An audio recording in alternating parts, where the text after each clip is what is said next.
All right, this is No Excuses with Michael DiLeonardo. I'm your host, RJ Roger. Hey, Michael, you're wearing the same shirt, both of us, in the last show we just did. Yeah, you work. This guy's Guys, working me hard. He won't let me get out of the chair. Tells me I can't go. No, sit back down. Not today. He's giving me orders now.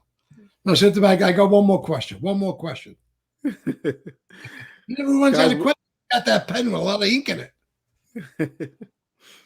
guys, we have more clothes in the same shirt. We're shooting two shows in the same day. So you're seeing these on two different days, but they were filmed on the same day. So, hey, Michael, you told me a great story before. One of my favorite stories you ever told me. One of the many stories you told me early on when I met you. And I've been pushing you to tell this story for a while, but it's a Pete Gotti story. And you were at a hotel or a wedding or something. And was it a wedding? I was at a lot of weddings. What story we're talking about? This is the Pete Gotti story, and it's my funniest part because I can even see it just by the little I know about Pete. I just know he walks in. Where's my boss? I got you. All right. Where's my boss? Yeah. Shoot. All right. So, would you like me to speak on that? Yes, I was. Where's my boss, Michael? Yeah, it was. Well, it was better after. I'll explain it. Okay.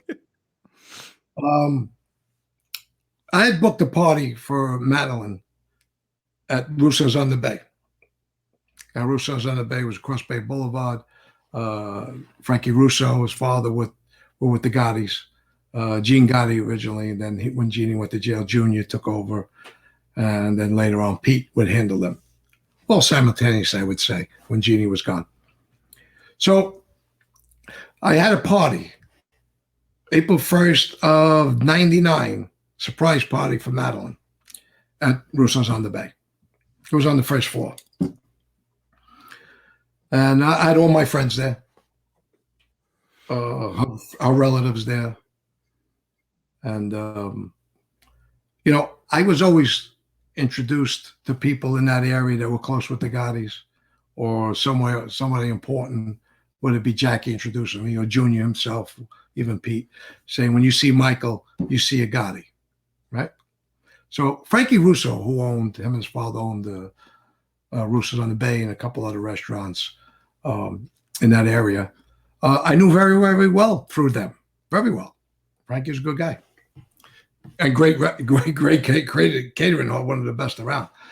So I arranged a party to be had there, big surprise party. So we go there, and I see Frankie Russo. He comes over, says hello, we're talking. I says, do me a favor. See if Pete's around. See if he's, just like these exact words. See if Pete's home farting on his couch or he's somewhere out. If he's out about, leave him alone. But if he's home doing nothing on his couch, tell me you want to see him. Ask him if he could come by. Tell him nothing important. But if you're doing nothing, Pete, drop by. Now, Sal Romano, who handled the stock market for us, was coming to the party. And coincidentally, Sal brings me a bag of money. I think it was $50,000 at the time. So Joey was there, Louie was there. They got their ends. And, of course, I'm there. I get my end. And I had an end for Pete if he showed up.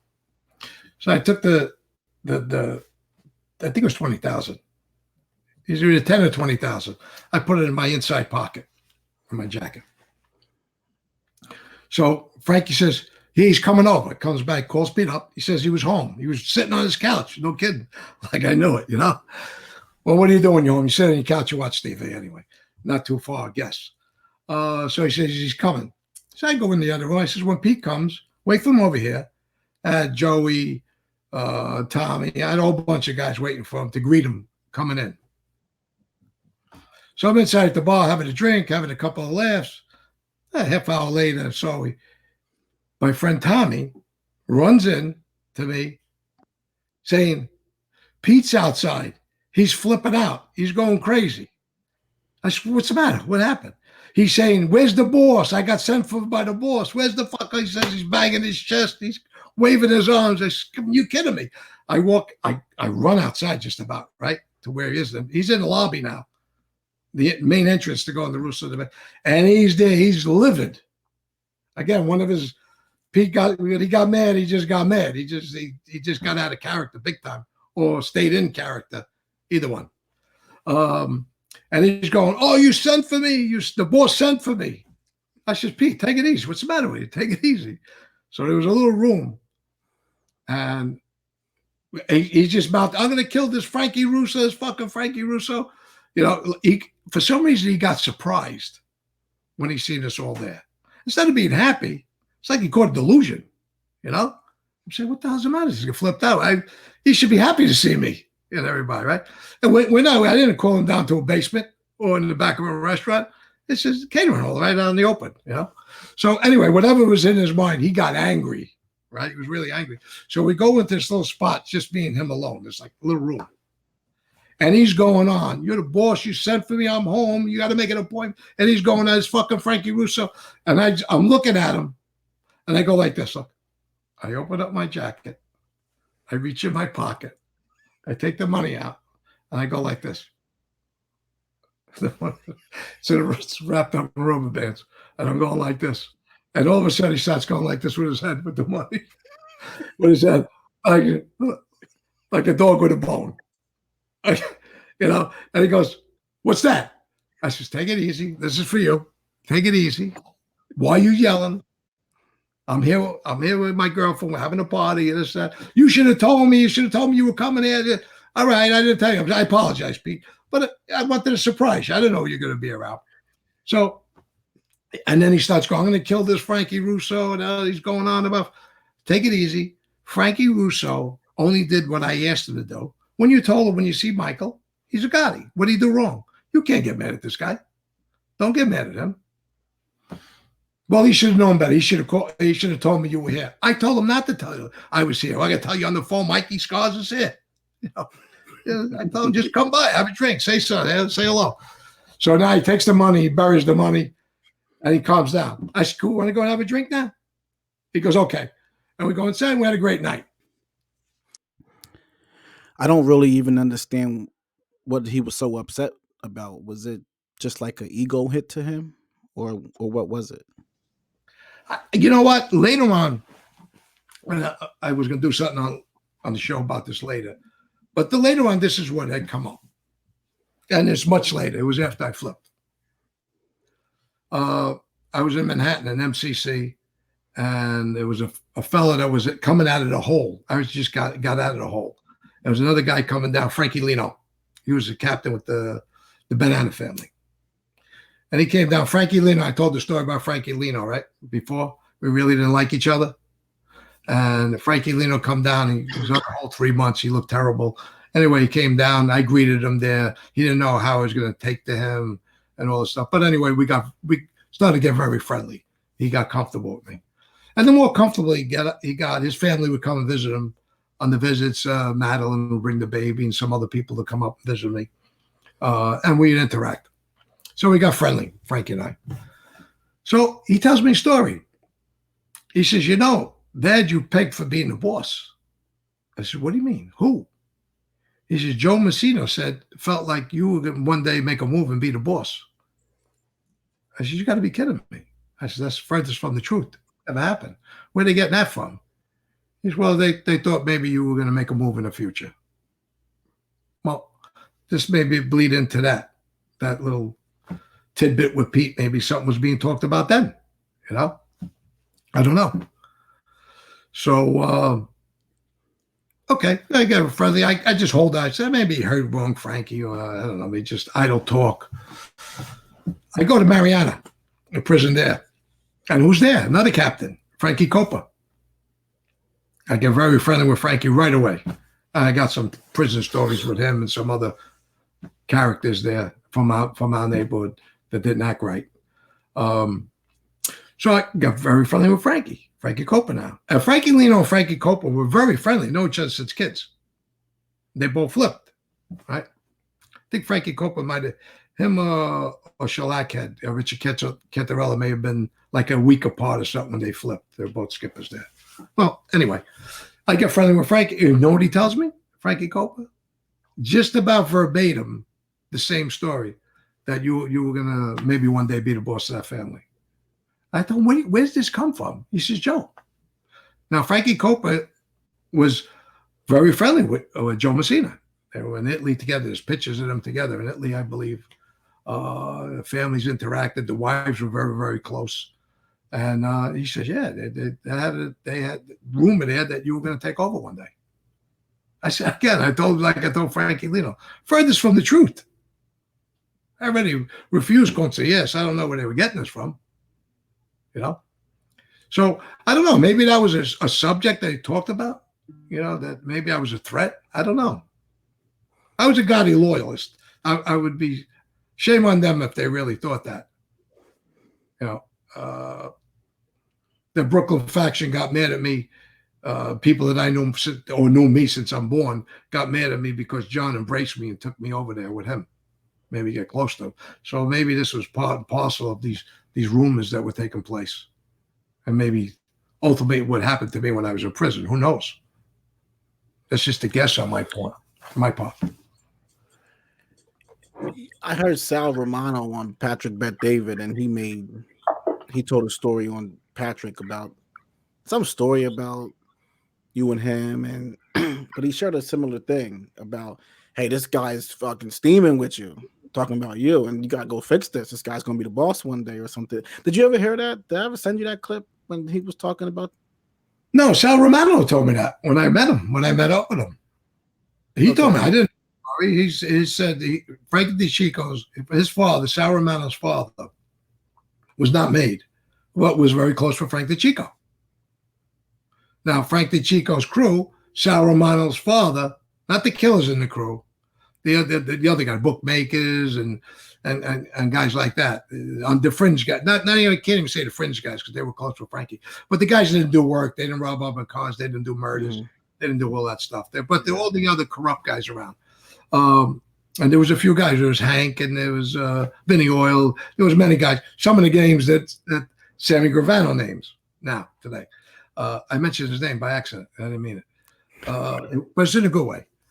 And Sal Romano's father was friendly with them, and they probably heard it from them. Okay. You said to me before that you used to be able to get away with a lot of things with Pete that you could have never got away with. Oh yeah, with Senior. I never even was trying. Are you kidding me? Standing like this. But Pete was a character. I mean, again, the guy died. He knows he didn't belong in that position. And you could take liberties with him like that. And he would laugh about it later on in a way. He knew. He knew he wasn't the boss. He was insecure. That's why he was always yelling and screaming and banging his chest. He literally punched himself in the chest, slapped himself all over the place. Junior will get a kick out of this. His nephew. He'll understand because he's seen him throw those tantrums. But he was a nice guy, Pete. I don't want to take that on the right. He just wasn't the fit for that position. And really a lot of people didn't respect him for that. That he would be captain, yes, great captain, loyal guy, loyal to his brother, died in jail, the poor guy. But he wasn't a bad guy, Pete. It's just that he didn't have the skills or the respect for that position by far. Not even close.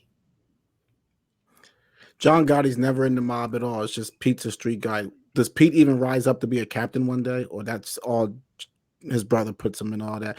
Yeah, would Pete have even made it to captain without John? If John Gotti didn't exist? Yeah, there's no John, and Pete's a street guy. What happens with that guy? He was a garbage guy. Well, he worked his nation. And his brother, who he was. His brother was who he was. And he worked. I'm not saying garbage guys are not men. I'm not saying that. Yeah, we're talking about street. Would he have been a street guy? He never would have been a garbage guy to begin with if he had aspirations, or his brother had aspirations to be a wise guy, never mind a skipper or boss.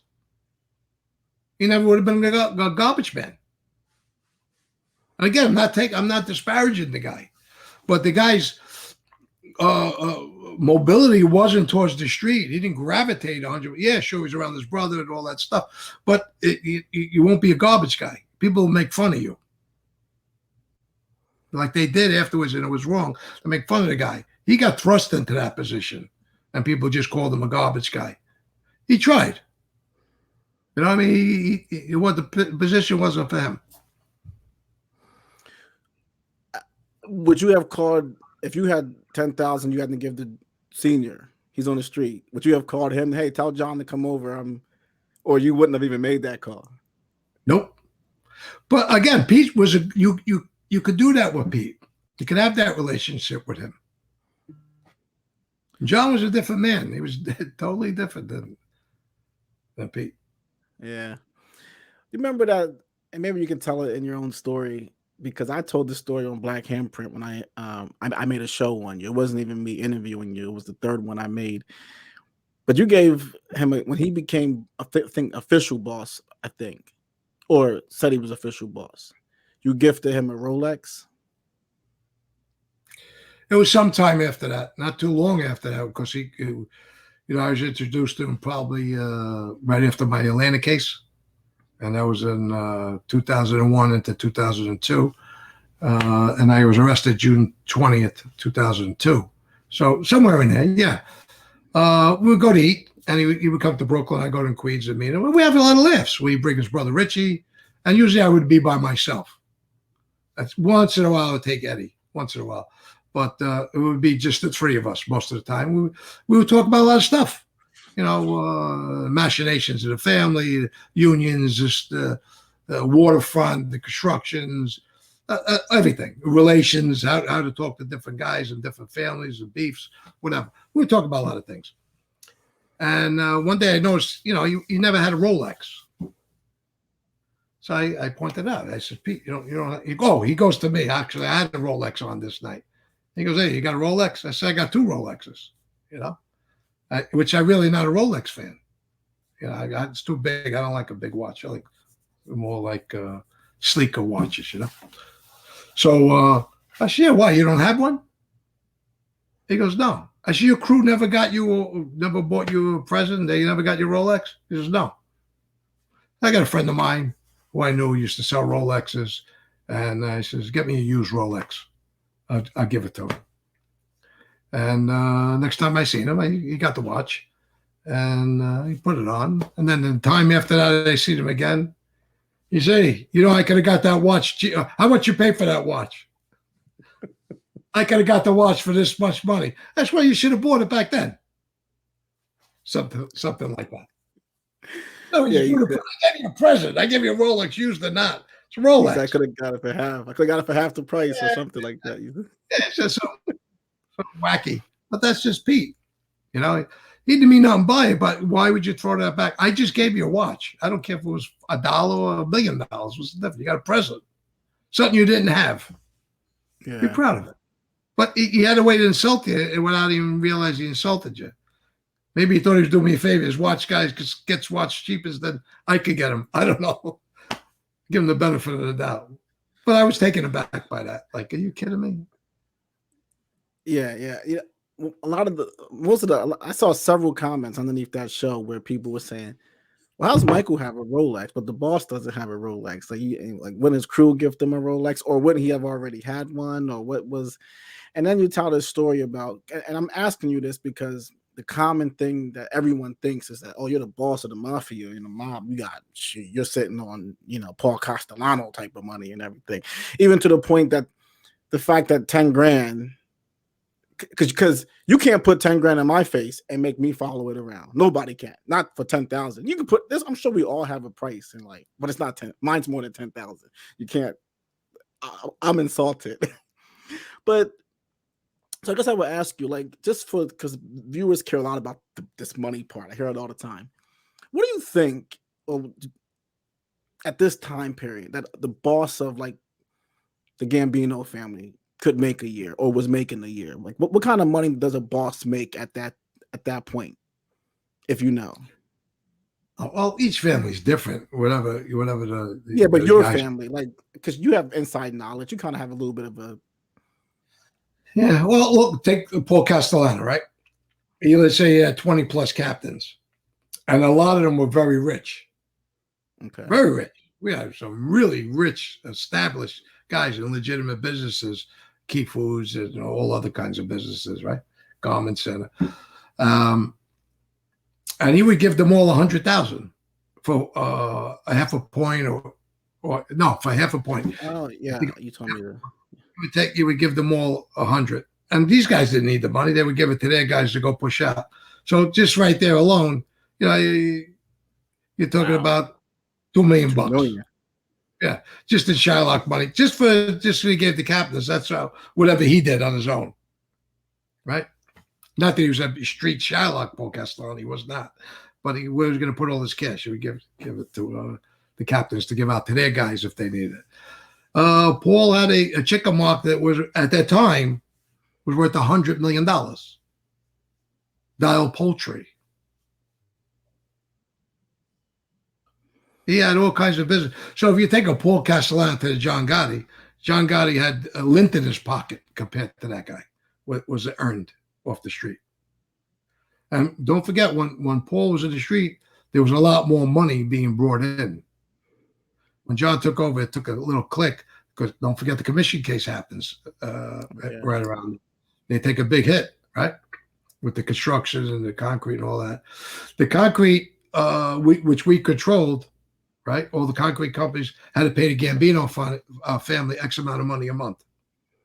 So I think Sammy was turning in $125 a month just for concrete. I think that was a number from all the concrete companies. We had our own, and then there was the other companies, Ferrara and Valenti, and a lot of other companies out there. So, and that's just who knows what the number is. I was never in that seat to get that money. But you had garment industry, you had a lot of other industries out there, the waterfront. So you had a lot of stuff. Who knows what I can't even put a number on it. It would be unfair. Since you brought this up, and this made me think because you said something interesting on an interview that you did with Gary Jenkins, and you talked about how when you took over this industry that you're talking about, that you worked hand in glove with the contractors. It wasn't at no barrel with no gun. It wasn't no, and I heard Michael Franzese talk about that it's not like what people think. He said he had a philosophy that you catch more flies with honey than you do with vinegar. And he said, this isn't no type of thing the way people think that you're going to give me this much, and that's what we want every single month, blah, blah, blah. So when you talk about these industries and you were running them and you took over them when Sammy went away, would you say largely your time when you were running construction and stuff, it was just a seamless thing? You know what? It was well established already. It was well established for decades before myself, Sammy, Frankie DiChico, and you can go back whoever handled the construction for our family. These unions were in place already. These protocols that we had and these relationships with builders were all in place. A scaffolding company. You ever see scaffolds in Manhattan? They look like skeleton around a building. There's money there. A lot of those companies were around us. They would pay us to get a job for them.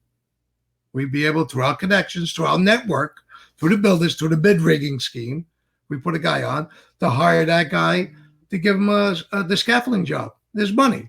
The lumber companies, right? They were given, there are another companies that would give kickbacks, giving them the lumber job. The container guy, all the private sanitation guys. I was collecting $100 a container. I think it was $100 a container. Even Joe Frankie Leno paid. It was a wise guy in the garbage business. He paid. He paid Sammy and Jimmy Brown at the time for containers going on jobs. Everybody paid. So you talk about when you try to put together this number or this network that people say they were bullied. No, they weren't.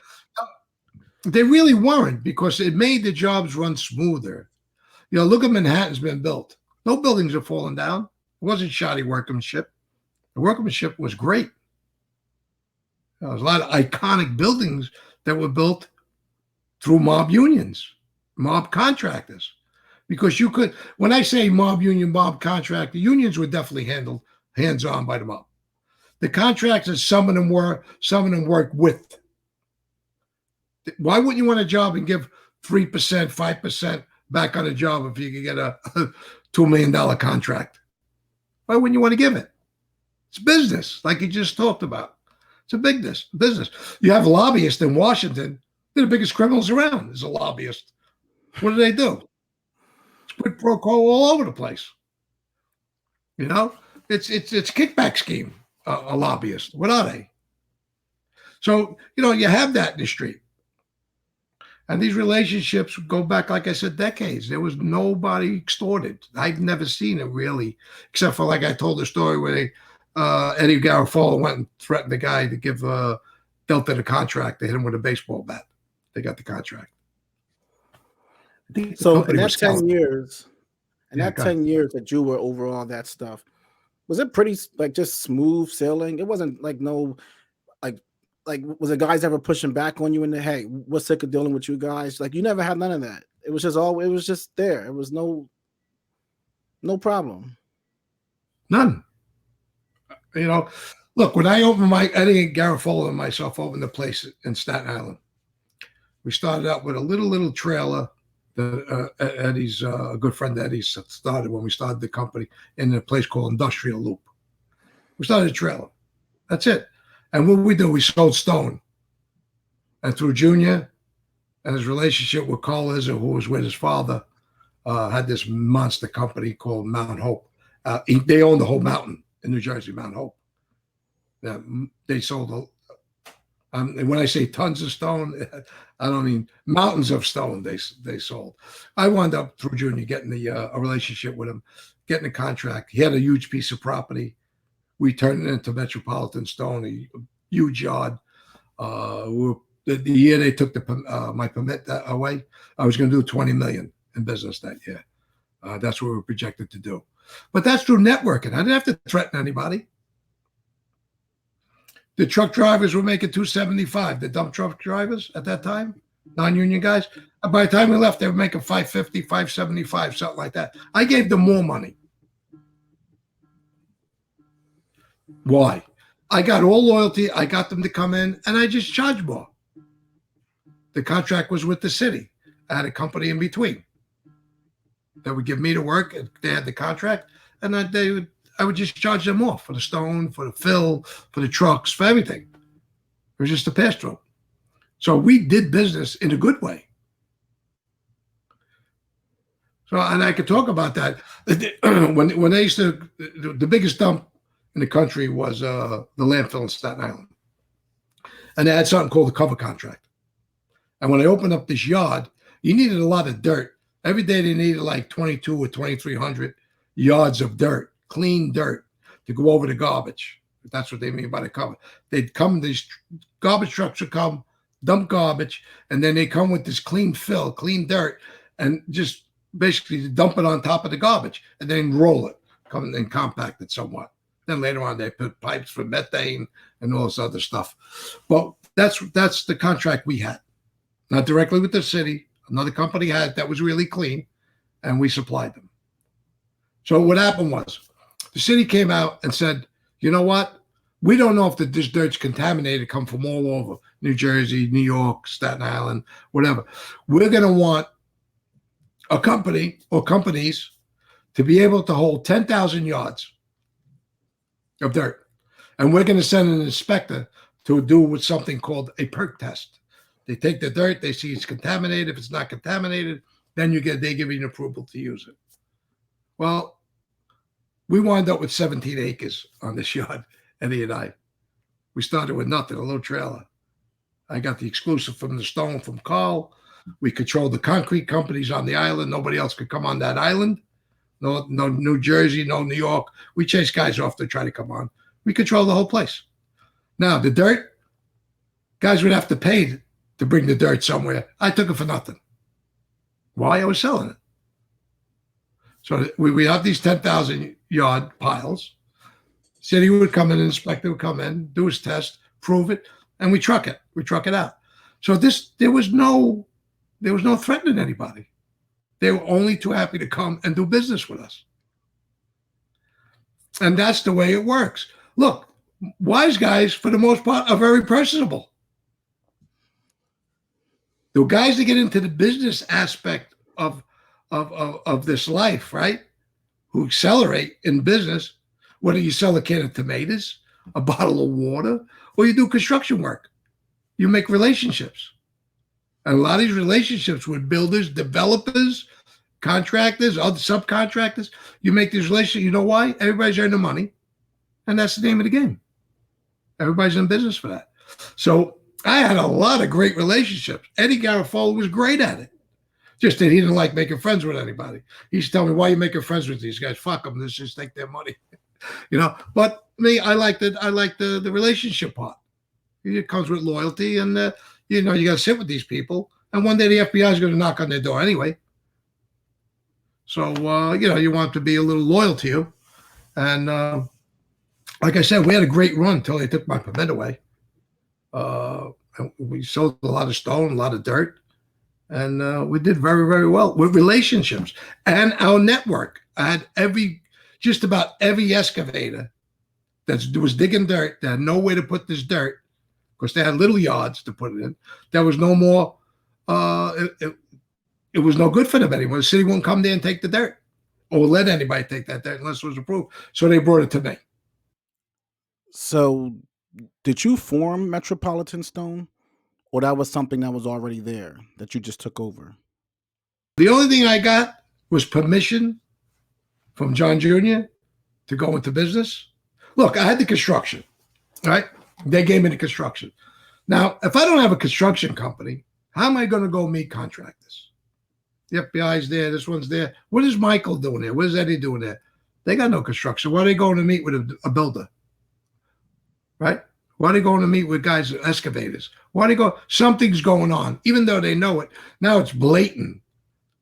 So I asked Junior, I says, can I open up a yard? Can I open up? I'm going to sell stone. I'm going to buy stone from Carl Lizard. It'll give me a reason to go see Phil Castellana. It'll give me a reason to go see Van Bro guys, which he used, the Vanderbilts, right?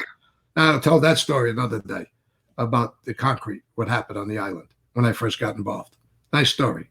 And go see these other contractors. It gives me a reason that I'm going there as a salesman to sell my stone. It gives me a reason. Now I build up to give the family, the Bugada, a check. Like I was talking about with Sammy when he started his businesses, outside of everything else I was doing, which was the same as Sammy, with all the business that were there already. I opened up my own company, which isn't mine. Yeah. It's the families. Even though it's me working there every day and Eddie working every day, we couldn't be in that business without permission from the family. I don't care how big you are. Even if, like I said, the boss dies, the next boss says, that's mine. He can come take it. It's part of the families. It's an industry. It's the construction industry. You have a sheetrock company, like we talked about. There was another guy, big guy, that when I got involved, had a big sheetrock company. I found out. I never really bothered the guy. He did what he had to do occasionally, and that was it. I never really bothered. He was in the woods, this guy. He was with Frankie Barranca, who was a legend, him and his brother, right? An Albert guy, going back to those days. His son was involved, and I really never bothered with them. Bothered them for any kind of big money, whatever they wanted to do, I didn't chase the old timer around. He knew it. He respected me for it, that I didn't break his balls, But you form these relationships, and that's what does it. It's just business. It's like going on a golf course. When these guys go on golf courses, not the mob, supposedly legitimate world, and they strike deals. You don't think there's collusion and everything else goes on those golf courses where they're making deals behind everybody's backs? Of course there is. But we're like this, no matter how big the mob was, we're this big and they're this big, the deals that they make. Now, because at some point now you were getting so much cash, because I found this so interesting when I was reading about how you had this whole thing set up. Because it was, I mean, I'm a business major. I got multiple business degrees, so it was kind of intricate because you had so much cash to pass into Junior, and he couldn't take any more cash. He has so much cash he couldn't store it no more. And when you told that story about, I had, he wanted to be paid by check, which you wouldn't even think like, it would work this way, that life, paper trail, and then you had this good idea where he had. Can you tell that story about how he had some broken equipment in his yard, and you had this idea how you can give him money, right, and legitimately and everything? I think that's a great story. Yeah, for me to give John money, he didn't want cash. He wanted a check, and where he could buy properties, and anybody else, not just John. Anybody who's smart. There's a guy named Tom Petrizzo with the Colombo guys. We wanted to be the skipper there for a little while. Monster, AJ Ross, I think the name of the company was. Yeah, I talk, these things come back. Monster guy. And he did everything legit. Legit. You understand? Everything. You can't get bigger. You can't keep buying things unless you show money on the books. So what John was doing, like everybody else, you turn a dirty cash into clean money. He had a legitimate, right? You go like this, brokerage company. JAG Brokerage. And through that company, if I feel like I want to rent a piece of equipment off of him, he gave me the equipment, right? Why can't I pay him? I would have to go pay John Deere if I leased it, or Mac Trucking to go lease their equipment. I'm just paying John A. Gotti. But the equipment wasn't real equipment. It was all broken equipment. Was it a dead backhoe or something? No, the first thing was a screener. I think it was $32,000. Now the screener is what cleans the dirt. Takes all the debris out of the dirt. It rumbles like this, and the dirt comes down, and you get the dirt. So I asked him. I says, "Listen, there's a screener down the road. Go buy it. It's $32,000, and I'll give you $5,000 or $6,000, $7,000 a month leasing. I'll lease it off of you." It doesn't matter if I were to give him $20,000 a month. If I want to overpay, I could overpay, but it wouldn't look good. So we got fair market value, what these things went for, right? To lease something like that. Now $30,000, do the math, $30,000. 6 times 6 is 36. 6 months I would have been overpaid if I went and bought it myself. So I put him down for, I think it was $6,500, memory serves me, a month. And I pay him for the length that I had the business. So we had more money coming in. So I says, you know what? I am not going to raise the price of that one. John, you got any equipment around? He said, yeah, I got a broken backhoe laying there. I should bring it to me in the yard. Put it over there. Get Michael, his man Michael, to bring it over. He brought it, and I gave him another, I don't know, $3,000 or $4,000 a month, whatever it was, $5,000. I don't remember the exact number there on the broken backhoe. But that's how I got him the money.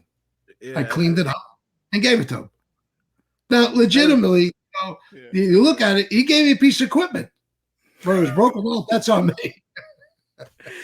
Yeah, I read in your testimony when you asked, so what you do with the equipment? And I just sat it in my backyard or something like that. You said, like, or you sat it somewhere. You never even moved it. It was just sitting there, wasn't it? You never did nothing with it. No, it just broke. But a funny thing, when I was sitting with the agents, they knew something. There was somebody who was telling them something, right? So they knew. They showed me an aerial photograph. Now, don't forget, Mike, I was out of my yard, I think, in 97. This is 2003-ish now, right? They had aerial photographs, maybe like even satellite photographs, I don't even know, of my yard. They found the equipment. They showed me what backhoe was. I think it was introduced as evidence at trial. I'm pretty sure it was. They found the backhoe. That's how on top of us they were.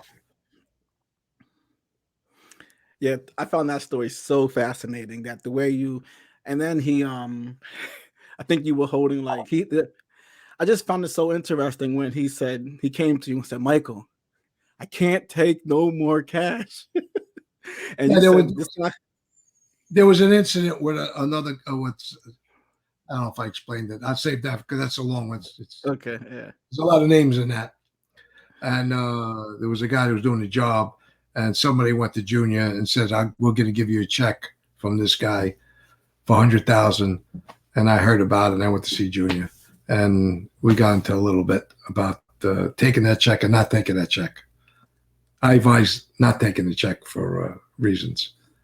Yeah. Well, I told him, you don't want to take the cash no more? He said, I got nowhere to put it. I know. That's fascinating. That's so. Like, I think you said that he had people who were being like custodians of safes. Can you hold this for me?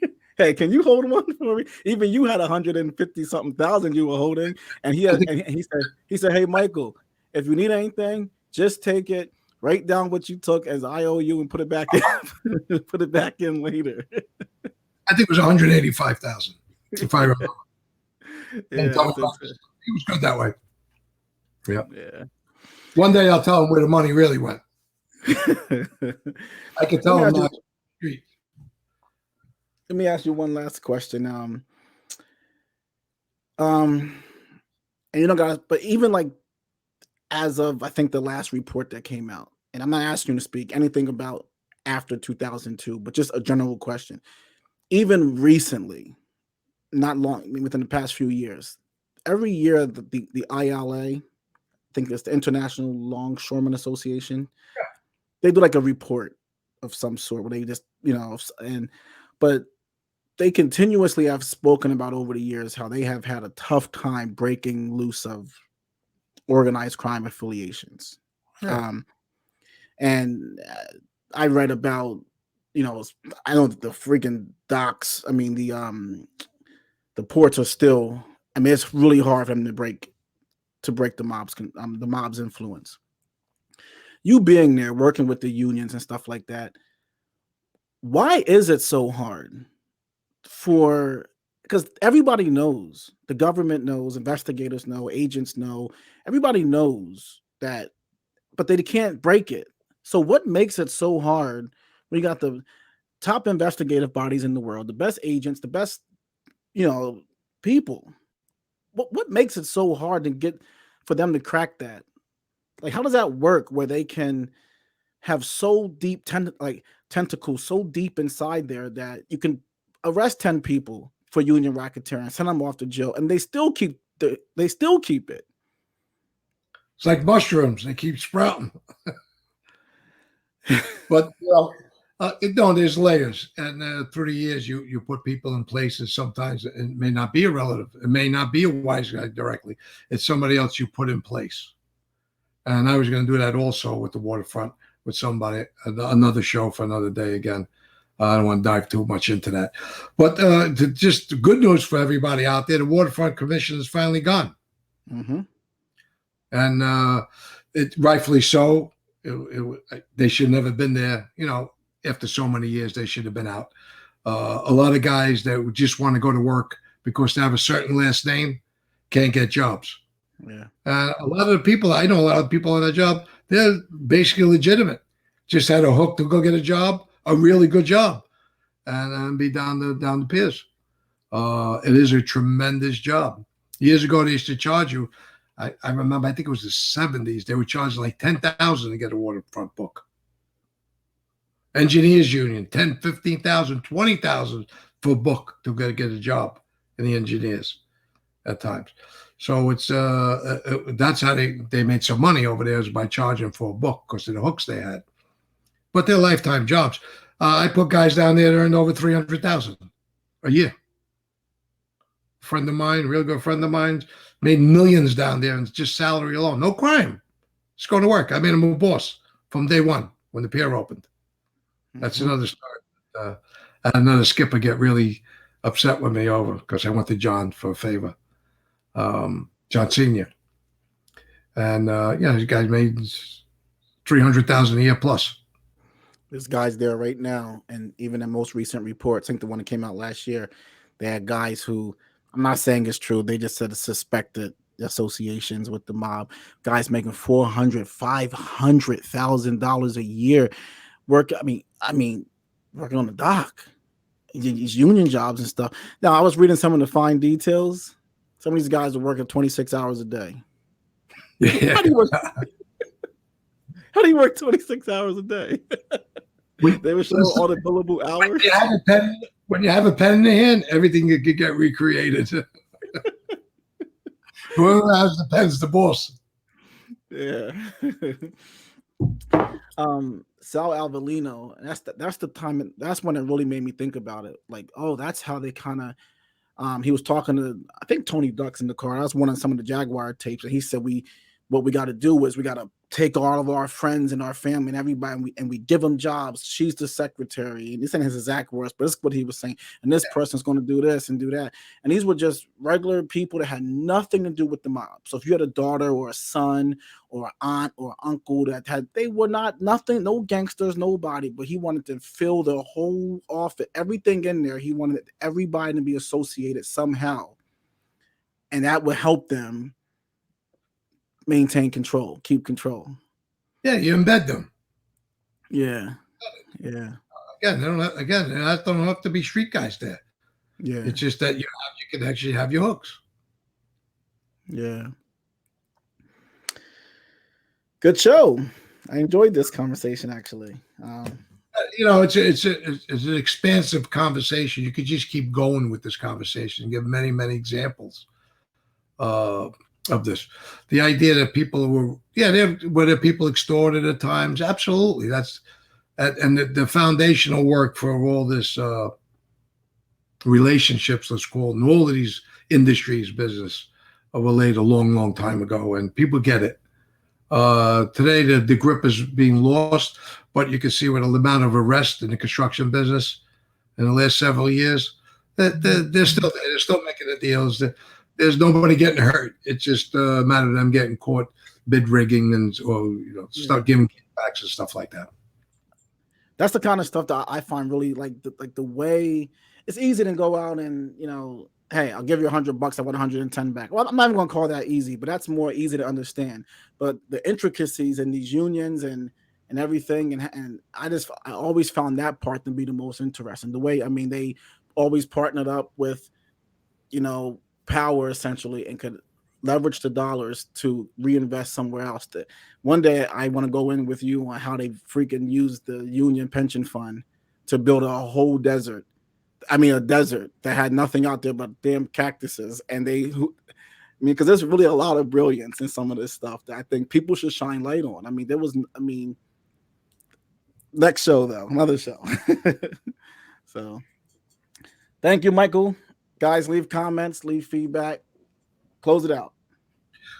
Well, thank you again for being here and supporting our channel. Our Patreon family is very important to us, and you have some great input, some commentaries. Keep it up. God bless. Stay well. Be safe. Thank you.